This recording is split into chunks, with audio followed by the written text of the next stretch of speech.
4 நற்செய்திகளுக்கு பிறகு வருகிற நூல் திருத்தூதர் பணி நூல். அந்த புத்தகத்தை பொறுமையாக வாசித்தால் கடவுள் தொடக்க திருச்சபையிலே எப்படியெல்லாம் செயலாற்றினார், வழிநடத்தினார், இயேசுவினுடைய போதனையையும் அவருடைய வாழ்வு முறையையும், இயேசு வழியாக தான் மீட்பு உண்டு என்பதையும் திருத்தூதர்களும் சீடர்களும் துணிவோடு எப்படி போதித்தார்கள், அதை ஏற்றுக்கொண்டவர்களுடைய மனநிலை, தூய ஆவியானவருடைய துணையோடு ஆற்றலோடு தொடக்க திருச்சபை வளர்ந்தது. அவர்களுடைய வாழ்வு விசுவாசமிக்க வாழ்வாக, தாங்கள் நம்பியதை எடுத்துரைக்கின்ற வாழ்வாக இருக்கிறது.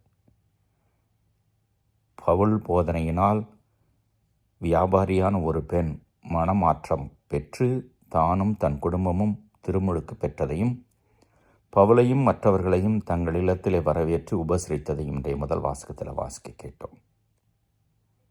தொடக்க திருச்சபையிலே ஏற்பட்ட இந்த மாற்றம் அன்றோடு நின்று போய்விடவில்லை. தொடர்ந்து திருச்சபையால் இப்படிப்பட்ட மாற்றத்தை ஏற்படுத்தி கொண்டேதான் இருக்க முடிகிறது. ஆனால் இயேசுவின் நற்செய்தியை அறிந்த நாம், தெரிந்த நாம் எவ்வளவு தூரம் மாறியிருக்கிறோம், நம்முடைய செயலிலே அந்த மாற்றத்தை காண்பிக்கிறோம் என்று நம்மை நாம் ஆய்வு செய்து பார்த்து கொள்வது நல்லது.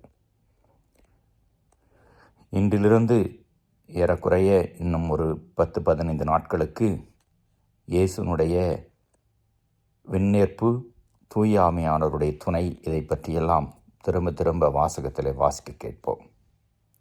தூய ஆவியானவர் துணையோடு நற்செய்தியை நாம் ஏற்றுக்கொண்டு மாற்றத்தை காண்பிக்க வேண்டும்.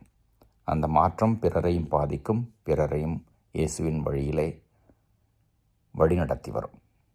இறைவன் என்றென்றும் வாழ்த்து பெறுவாராக.